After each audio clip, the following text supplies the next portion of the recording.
Good morning all of you. आप सभी का एक बार फिर से स्वागत है अपनी इस ऑनलाइन क्लास में। बच्चों, अंतिम क्लास तक अपने बात कर रहे थे लेसन नंबर 3 की न्यूमेरिकल्स की, जिसके अंतर्गत हमने लेसन के बीच में बनने वाले सारे क्वेश्चन देख लिए थे, सारे एग्जाम्पल्स हमने पढ़ लिए थे। और आज अपने बात करने वाले हैं जो अपने लेसन के अंत में दे रखे होते हैं आंकिक प्रश्न न्यूमेरिकल्स, उनको आज अपने पढ़ने वाले हैं।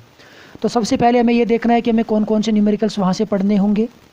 तो सबसे पहली बात तो ये कि क्वेश्चन नंबर 1, 2, 3, 4, 5, 6, 7 और 12 ये न्यूमेरिकल्स आपको वहाँ से स्टडी करने हैं, वहाँ से देखने हैं। और इस प्रकार के एग्जाम में क्वेश्चन इस बार आने की प्रबल संभावना है। ठीक है, तो आइए बात करेंगे अपने क्वेश्चन नंबर 1 से। तो पहला क्वेश्चन आपको ये दे रखा है कि किसी कार की संचायक बैटरी का विद्युत वाहक बल 12 वोल्ट है। यदि बैटरी का आंतरिक प्रतिरोध 0.4 ओम है तो अधिकतम धारा का मान ज्ञात करो। मतलब बच्चों, एक बैटरी दे रखी है, संचायक बैटरी जो अपने ट्रैक्टर वगैरह गाड़ी वगैरह में चलती है, कार की एक बैटरी दे रखी है। उसकी वोल्टता है वो 12 वोल्टेज है, यानी कि V का जो मान है ना वो कितना दे रखा है, 12 वोल्टेज दे रखा है। और उसका प्रतिरोध है वो कितना है, R का मान, आंतरिक प्रतिरोध स्मॉल r होता है, तो R का मान कितना है, 0.4 ओम है। तो पूछा ये गया है कि अधिकतम धारा का मान कितना होगा। तो धारा कैसे ज्ञात करोगे, केवल और केवल बात किसकी हो रही है, एक सेल की हो रही है, एक बैटरी की हो रही है। तो बैटरी के लिए अपने ये जानते हैं कि बैटरी के लिए जो टर्मिनल वोल्टता होती है वो क्या होती है, V बराबर E माइनस IR होता है। आपको क्या करना है, आपको धारा ज्ञात करनी है। ठीक है, तो आप इसको इस प्रकार से नहीं करके आप सीधा इसका यूज़ कर सकते हो। क्या बोलोगे, आपको धारा ज्ञात करनी है I, तो I बराबर क्या होता है, I बराबर होता है बच्चों E/R। E यहाँ पे V को ही बोला जाता है जो बैटरी का विद्युत वाहक बल होता है। इसका मान आपको दे रखा है 12 और R का मान आपको दे रखा है 0.4। 12 में 0.4 का भाग लगाओगे तो बच्चों इसका मान बन जाएगा 30 एम्पियर। ये अपना सीधा आंसर निकल के आ जाएगा। ठीक है, आगे चलते हैं सेकंड क्वेश्चन पे। ये अपना पहले क्वेश्चन का आंसर हो गया I बराबर E/R से। सेकंड क्वेश्चन, 10 वोल्ट विद्युत वाहक बल की बैटरी का आंतरिक प्रतिरोध 30 ओम है। यानी कि वोल्टता का मान कितना दे रखा है, 10 वोल्टेज दे रखा है। आंतरिक प्रतिरोध R का मान कितना दे रखा है, 3 ओम दे रखा है। एक बैटरी है, उसका आंतरिक प्रतिरोध 3 ओम है। यदि किसी प्रतिरोधक से जुड़ी हुई है ये, यदि परिपथ में धारा का मान 0.5 एम्पियर है, परिपथ की धारा कितनी है, 0.5 एम्पियर दे रखी है। ठीक है, तो प्रतिरोधक का प्रतिरोध ज्ञात करो। आपको क्या करना है, R का मान ज्ञात करना है। कंडीशन क्या थी, एक परिपथ है, उसमें ये जोड़ दी एक बैटरी, ये उसका आंतरिक प्रतिरोध हो गया। एक अन्य प्रतिरोधक लगा हुआ है परिपथ में जिसको आप कैपिटल R मान लो, आंतरिक प्रतिरोध स्मॉल r है। बैटरी की वोल्टता कितनी है, 10 वोल्ट है। अब आपको बताना क्या है, आपको बताना है इस प्रतिरोधक का प्रतिरोध कितना होगा जबकि इसमें धारा का मान है वो कितना है, धारा दे रखी है 0.5 एम्पियर। ओके, ये कंडीशन है। तो एक्चुअल में क्या होता है कि जो भी वोल्टता होती है, V का एक सूत्र होता है, V बराबर I इंटू R। V कुल वोल्टता, I कुल धारा और R कुल प्रतिरोध। यहाँ से R हमने किसी और को नाम दे रखा है, इसको आप क्या कहो, R डैश बोल दो। तो ये परिपथ का कुल प्रतिरोध कितना होगा, कुल प्रतिरोध हो जाएगा ये V बराबर क्या बनेगा, कुल प्रतिरोध कितना बनेगा, एक प्रतिरोध तो ये हो गया परिपथ में, एक ये हो गया, तो 2 प्रतिरोध हो गए, तो ये R प्लस स्मॉल r ये हो गया जिसका कुल प्रतिरोध। अब आप यहाँ से ज्ञात करोगे कैपिटल R का मान। तो कैपिटल R कैसे निकाल दोगे, क्या करोगे भाई, यहाँ से I है गुणा में भाग में लगा दो, तो small r plus capital R बराबर क्या आ जाएगा, V/I आ जाएगा। और कैपिटल R का मान निकालना है तो V/I माइनस स्मॉल r हो गया। अब इनके लिए आप वैल्यूज पुट कर दीजिए, तो कैपिटल R बराबर कितना बनेगा, V का मान कितना है 10 है, I का मान कितना है 0.5 है, माइनस स्मॉल r का मान कितना है 3 है। तो ये कितना बन जाएगा, R बराबर 10 में 0.5 का भाग लगाओगे 20 और 20 माइनस 3 करोगे, मान कितना निकल के आ जाएगा, 17 ओम निकल के आ जाएगा। यानी कि परिपथ का जो कुल वोल्टता निकल के आएगी वो कितनी कुल प्रतिरोध निकल के आएगा वो कितना बन जाएगा, 17 ओम। यानी कि इसका मान 17 ओम बन गया। सिंपल सी बात है, I बराबर V/R, I बराबर V/R होता है, या फिर यूँ कह सकते हो R बराबर V/I होता है। तो यहाँ से अपने को करना क्या होगा, V ज्ञात करना था, R याद करना था, V बराबर IR हो गया, लेकिन R का मान कितना है, R प्लस कैपिटल R है। तो यहाँ से आप आसानी से कैपिटल R का मान ज्ञात कर सकते हो। नेक्स्ट में क्या ज्ञात करना था, टर्मिनल वोल्टता। टर्मिनल वोल्टता का समीकरण क्या होता है, V बराबर E माइनस IR, ये होता है टर्मिनल वोल्टता। V ज्ञात करना है, E कितना दे रखा है आपको, 10 वोल्टेज। ये एक प्रकार से सेल का जो विद्युत वाहक बल है ना वही होता है, क्या है सेल का विद्युत भागबल कितना है 10 है, ठीक है। तो यहाँ से आप ये हो जाएगा 10, आई का मान 0.5 है, स्मॉल आर का मान कितना है 3 है। तो बच्चों यहाँ से आप गुणा भाग करोगे ना तो इसका मान निकल के आ जाएगा 8.5 वोल्टेज। ये आपके लिए टर्मिनल वोल्टता का मान आ जाएगा, ये आपके लिए प्रतिरोधक की प्रतिरोध का मान आ जाएगा। ये अपने पास सेकंड क्वेश्चन हो गया। आगे बात करते हैं थर्ड क्वेश्चन की। 1 ओम 2 ओम और 3 ओम के 3 प्रतिरोधक श्रेणी क्रम में जुड़े हैं तो कुल प्रतिरोध कितना होगा। श्रेणी क्रम सीरीज कुल प्रतिरोध कैसे निकलता है, R1 plus R2 plus R3 ऐसे निकलता है। तो RS का मान कितना आ जाएगा 1 2 और 3, तीनों को हमें जोड़ना है। तीनों को जोड़ोगे मान कितना आ गया 6 ओम आ गया। तो श्रेणी क्रम में कुल प्रतिरोध कितना आ जाएगा 6 ओम आ जाएगा। आगे क्वेश्चन में क्या दे रखा है, यदि प्रतिरोधक का संयोजन किसी 12 वोल्ट की बैटरी से है, 3 प्रतिरोध है, 12 वोल्ट की बैटरी से जोड़ दिया जिसका आंतरिक प्रतिरोध नगण्य है, तो प्रत्येक प्रतिरोध के सिरों पे वोल्टता ज्ञात करो। जैसे ये कंडीशन है, अपने यहाँ से एक प्रतिरोध ये हो गया, एक प्रतिरोध ये हो गया, एक प्रतिरोध ये हो गया। तो यहाँ से हमें क्या करना है, यहाँ से हमें एक बैटरी को जोड़ना है। बैटरी कितने वोल्टेज की, बैटरी 12 वोल्टेज की। तो ये हमने बैटरी जोड़ दी है जी 12 वोल्टेज की, आंतरिक प्रतिरोध इसका है नहीं। ये हो गया R1 प्रतिरोध, ये R2 और ये हो गया R3। अब आप क्या करोगे, यहाँ से प्रत्येक प्रतिरोध के सिरों पे आपको वोल्टता देखनी है। इसकी वोल्टता V1 मान लो, इसकी वोल्टता V2 मान लो और इसकी वोल्टता V3 मान लो। तो V बराबर क्या होता है, V बराबर होता है I इंटू R। जिस प्रतिरोध की वोल्टता उसी की धारा और उसी का प्रतिरोध। धारा श्रेणी क्रम है तो सब में कॉमन होगी, यहाँ पे धारा दे नहीं रखी है, पहले हमें धारा ज्ञात करनी पड़ेगी। प्रतिरोध तो दे रखा है, 1 ओम है, 2 ओम है, 3 ओम है, R1 R2 R3 दे रखे हैं। तो आई कैसे ज्ञात करोगे, पहले बच्चों में आई ज्ञात करना पड़ेगा। आई क्या होता है, आई होता है धारा। चलो यहाँ पे अपने आई ज्ञात करते हैं। आई बराबर होता है V/R। परिपथ की कुल वोल्टता कितनी दे रखी 12 है, कुल प्रतिरोध कितना है 6 है। आई का मान कितना आ गया 2 एम्पियर आ गया। परिपथ की कुल धारा कितनी आ गई 2 एम्पियर। कुल धारा बराबर होगा कुल वोल्टता बटे कुल प्रतिरोध, 2 एम्पियर आ गया। तो V1 कैसे ज्ञात करोगे, आई का मान 2, R1 का मान 1, कितना मान आ गया भाई 2 वोल्ट आ गया। V2 कैसे ज्ञात करोगे, आई इंटू R2 हो जाएगा। आई 2 है, R2 कितना है, R2 अपने पास 2 है, 2 दूनी 4 वोल्ट हो गया। V3 कैसे ज्ञात करोगे, आई इंटू R3 हो जाएगा।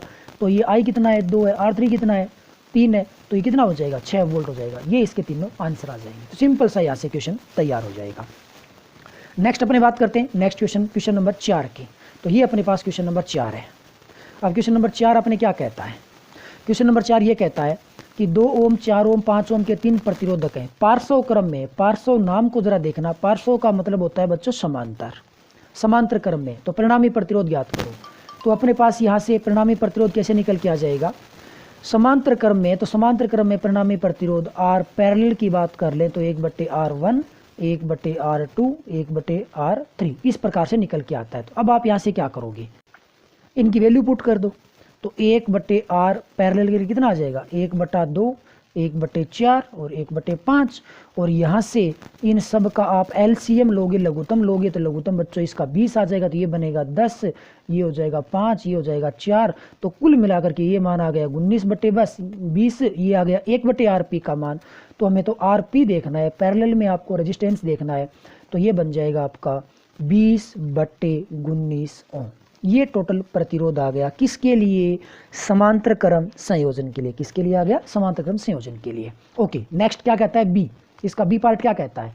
इसका बी पार्ट हमें ये कहता है कि यदि 20 वोल्ट की बैटरी नगण्य आंतरिक प्रतिरोध की है तो प्रत्येक प्रतिरोध से प्रवाहित धारा का मान ज्ञात करो। समांतर क्रम होता है, समांतर क्रम में ये कंडीशन है, ये एक प्रतिरोध हो गया, ये दूसरा प्रतिरोध हो गया, ये तीसरा प्रतिरोध हो गया। इनको हमें जोड़ देना है समांतर क्रम में। लो जी, हमने इसको समांतर क्रम में जोड़ दिया और यहाँ से एक बैटरी लगा दी। ये प्लस माइनस, ये बैटरी होगी कितनी वोल्टेज की 20 वोल्टेज की। तो ये अपने पास R1 है, ये R2 है, ये R3 है। प्रत्येक में से गुजरने वाली धारा आपको बतानी है। मान लो I1, ये धारा I2, ये धारा I3। तो प्रत्येक में से धारा कितनी गुजरेगी वो बताओगे। तो धारा I बराबर क्या होता है, I बराबर होता है V/R। तो I1 बराबर क्या होगा V1/R1। लेकिन V सब के लिए कॉमन होगी क्योंकि समांतर क्रम में वोल्टता का मान बराबर होता है। बैटरी की वोल्टता 20 है तो इसकी वोल्टता भी 20 होगी, इस प्रतिरोध की वोल्टता भी 20 होगी, इस प्रतिरोध की वोल्टता का मान भी 20 होगा। तो यहाँ से V का मान तो V रहेगा, लेकिन प्रतिरोध R1 R2 R3 दे रखे हैं। तो I1 कितना बनेगा 20/R1 कितना है, R1 का मान बच्चों 2 ओम है, 2 का भाग लगाओ 10 एम्पियर धारा जाएगी पहले प्रतिरोध से। दूसरे से धारा कितनी जाएगी, V/R2 कर दो, V/R2, R2 का मान 4 है, दूसरे से गुजरेगी धारा 5 एम्पियर। और I3 कितना हो जाएगा, I3 हो जाएगा V/R3, R3 का मान कितना है 5, तो ये हो जाएगी 4 एम्पियर। तो कुल मिलाकर के बात ये हो गई कि प्रत्येक शाखा से इतनी धारा है वो गुजरने वाली है। ठीक है जी। अब अपनी बात ये करते हैं कि कुल धारा कितनी बन गई परिपथ की। हो सकता है कुल धारा हमसे पूछ लेता, ये तो प्रतिरोध की धारा पूछी है ना। कुल धारा कैसे ज्ञात करते, I1 + I2 + I3, यानी कि 10, 5 और 4 और 9, ये टोटल कितना हो गया 19 हो जाएगा। कितना हो जाएगा 19 एम्पियर। तो परिपथ की कुल धारा कितनी है 19 एम्पियर है। ऐसे भी ज्ञात कर सकते थे, कुल धारा I बराबर क्या बनेगा, कुल वोल्टता बटे कुल प्रतिरोध। कुल वोल्टता कितनी है 20 दे रखी है ना, कुल वोल्टता। कुल प्रतिरोध कितना है 20/19, 20 और बटे वाला 19 ऊपर चला गया, 20 से 20 कैंसिल, मान कितना आ गया 19 एम्पियर आ गया। जैसा आप चाहते हैं आप ऐसा ज्ञात कर सकते थे। तो यहाँ से कुल धारा है वो तो 19 एम्पियर आएगी, और प्रत्येक प्रतिरोध की धारा पहले में से 10, दूसरे में से 5, तीसरे में से 4 एम्पियर गुजरने वाली है, और कुल प्रतिरोध है वो कितना बनेगा 20/19 बन जाएगा। ठीक है जी। आइए बात करते हैं नेक्स्ट क्वेश्चन की। कमरे के ताप पर 27 डिग्री सेंटीग्रेड पर, कमरे का ताप है जी, पहला ताप T1 दे रखा है आपको 27 डिग्री सेंटीग्रेड। किसी तापन अवयव का प्रतिरोध, एक तार का नाम है ये तापन अवयव है, ठीक है, कोई भी पदार्थ है, उसका प्रतिरोध R1 मान लो, तो ये दे रखा है आपको 100 ओम। यदि तापन अवयव का प्रतिरोध 117 हो जाए, प्रतिरोध बढ़ गया भाई, 117 ओम कर दिया, तो अवयव का ताप क्या होगा, यानी कि T2, अंत में ताप कितना होगा। बोल क्या रखा है, प्रारंभिक ताप 27 डिग्री था, प्रतिरोध 100 ओम हो गया, तो अंत में ताप कितना करेंगे कि प्रतिरोध 117 डिग्री हो जाएगा। तो हम ये जानते हैं कि ताप बढ़ाने से प्रतिरोध तो बढ़ता है, तो जाहिर सी बात है ताप है वो बढ़ेगा, लेकिन कितना बन जाएगा। साथ में आपको दे रखा है प्रतिरोध का ताप गुणांक, जिसको आप अल्फा बोलते हो, जिसका मान 1.7 10⁻⁴ डिग्री सेंटीग्रेड इनवर्स है। ओके, अब यहाँ से आपको ये ज्ञात करना है, तो अपने पास एक सूत्र होता है कि अंतिम प्रतिरोध हमने R2 बोला है, पहले कितना था R1 था, R2 बराबर R प्रारंभिक प्रतिरोध इंटू 1 + अल्फा डेल टी, ये होता है। डेल टी क्या होता है, अंतिम ताप माइनस प्रारंभिक ताप। तो हम ऐसा कह सकते हैं R2 बराबर क्या बनेगा, R1 + R1 alpha delta. Delta को आप कह सकते हो अंतिम ताप माइनस प्रारंभिक ताप, T2 - T1 कह सकते हो, जाहिर सी बात है। तो यहाँ से ये बन जाएगा R2, R1 को इधर ले चलो, माइनस में हो गया, तो R1 अल्फा T2 - T1, ये समीकरण है। R2 का मान कितना 117 माइनस R1 100, तो ये कितना बचेगा 17 बचेगा। R1 कितना आ रहा है जी 100 आ रहा है। अल्फा का मान कितना है 1.7 है, 10⁻⁴ है। T2 का मान ये हमें ज्ञात करना है, यानी कि T2 ज्ञात करना है। T1 कितना 27 डिग्री है। अब कर लो इसका गुणा भाग, तो गुणा भाग करोगे ना तो ये अपना कितना बन जाएगा, 1.7 को 100 से गुणा करोगे तो बच्चों 117 बन गया। 117 इधर वाले 17 से हो जाएगा कैंसिल, तो ये कटेगा, तो यहाँ पे बचेगा 10। कितना बचेगा 10, 10 को -4 से, तो 10 की घात -3 बचेगा।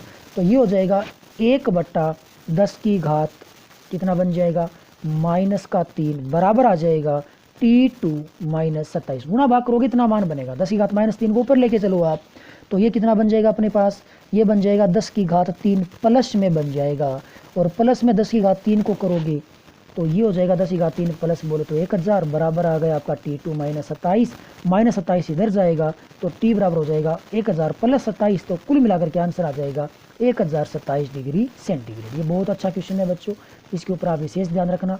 अब गुणा भाग आप कैसे करते हो आपके ऊपर डिपेंड करता है, लेकिन ये समीकरण आपको पता होनी चाहिए। समीकरण आई कैसे थी, अपने नोट्स में हमने लिखा है कि जो भी इस प्रकार यहाँ मैं लिख देता हूँ कि समीकरण ये थी R बराबर R0 1 + अल्फा डेल टी, ये अपने पास समीकरण थी। इसी समीकरण को हमने यहाँ से मॉडिफाई किया, ये अपने पास वो समीकरण थी। ठीक है, मान निकल के आ गया सिंपल सा। ठीक है, बात करते हैं नेक्स्ट क्वेश्चन की। क्वेश्चन नंबर अपने पास है 6।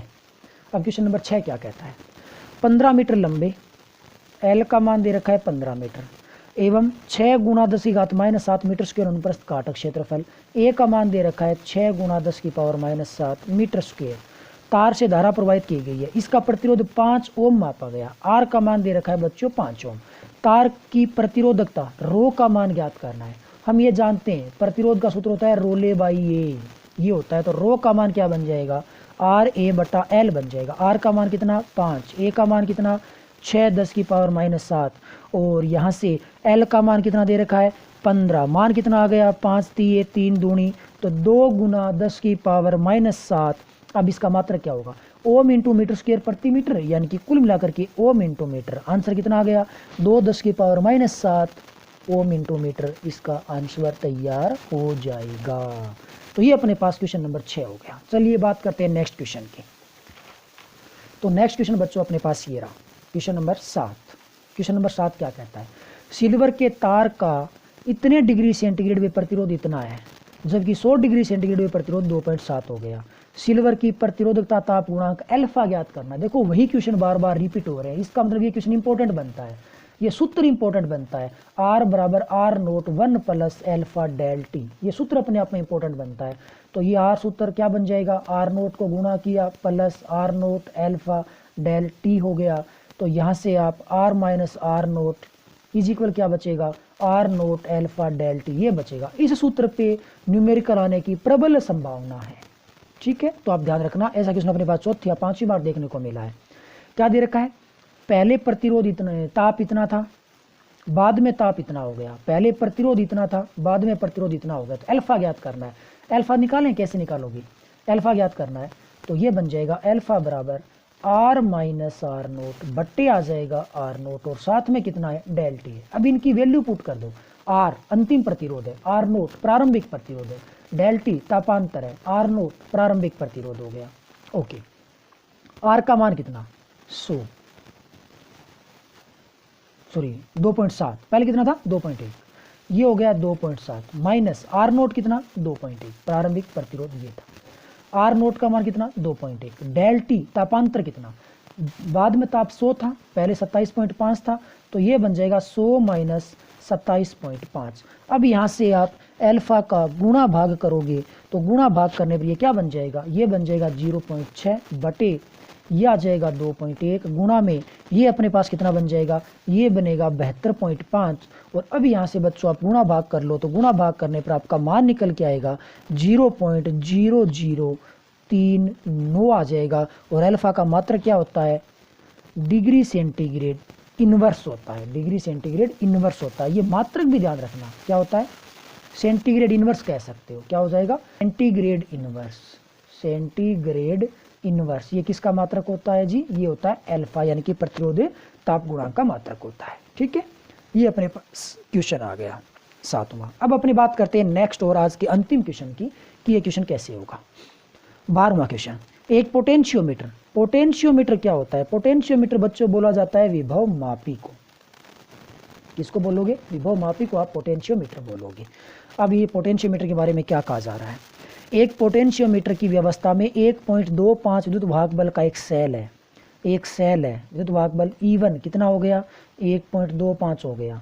इसके लिए संतुलन बिंदु L1 कितने पे प्राप्त हुआ, 35 सेंटीमीटर पे प्राप्त हो गया। ठीक है, यदि सेल को किसी अन्य सेल द्वारा प्रतिस्थापित कर दिया जाता है, यानी कि वो सेल हटाया दूसरा लगा दिया, तो उसका संतुलन बिंदु 63 पे प्राप्त होता है। कितने पे आ गया, 63 सेंटीमीटर पे आ गया। तो दूसरे सेल का विद्युत भाग बल ज्ञात करो। दूसरा सेल बच्चों यहाँ पे 2 सेल है, 2 की तुलना हो रही है, तो अपनी डेरिवेशन कौन सी हो गई, सेलों का तुलनात्मक अध्ययन वाला। और उसका सूत्र क्या था, E1 बटे E2 बराबर क्या निकल के आ रहा था, L1 बटे L2 निकल के आ रहा था। सिंपल आपको यहाँ से E2 ज्ञात करना है, तो E2 का सूत्र क्या बन जाएगा, E2 बन जाएगा L2 बटे L1 इंटू आ जाएगा E1। तो E2 का मान L2 63, L1 35 और E1 1.25 और यहाँ से इसका आप गुणा कर लो, गुणा करने पे मान आ जाएगा 2.25 वोल्ट और ये आपका अंतिम आंसर तैयार हो जाएगा। तो इस लेसन के ये इस प्रकार से न्यूमेरिकल्स थे, ये आपको अच्छे से पढ़ने हैं। तो लेसन नंबर 3 के अंदर कुल मिलाकर के हमने बीच के क्वेश्चन भी पढ़ लिए हैं, जो भी एक्स्ट्रा न्यूमेरिकल्स बन सकते थे या फिर थ्योरी वाले बन सकते थे वो हमने देख लिए, एग्जाम्पल्स हमने देख लिए, और जो हमें अंकित प्रश्न पढ़ने थे वो हमने देख लिए। तो लेसन नंबर 3 है वो बच्चों कंप्लीट हो चुका है। कल अपने बात करेंगे लेसन नंबर 9 की, क्योंकि न्यूमेरिकल की दृष्टि से लेसन नंबर 9 मोस्ट इंपॉर्टेंट है। तो पहले अपने लेसन नंबर 9 को पढ़ेंगे, उसके बाद अपने 4 और 6 लेसन को पढ़ेंगे जो कि अपने सिलेबस में इस बार इंक्लूड है। तो आज के लिए बस इतना ही। Okay bye, thank you.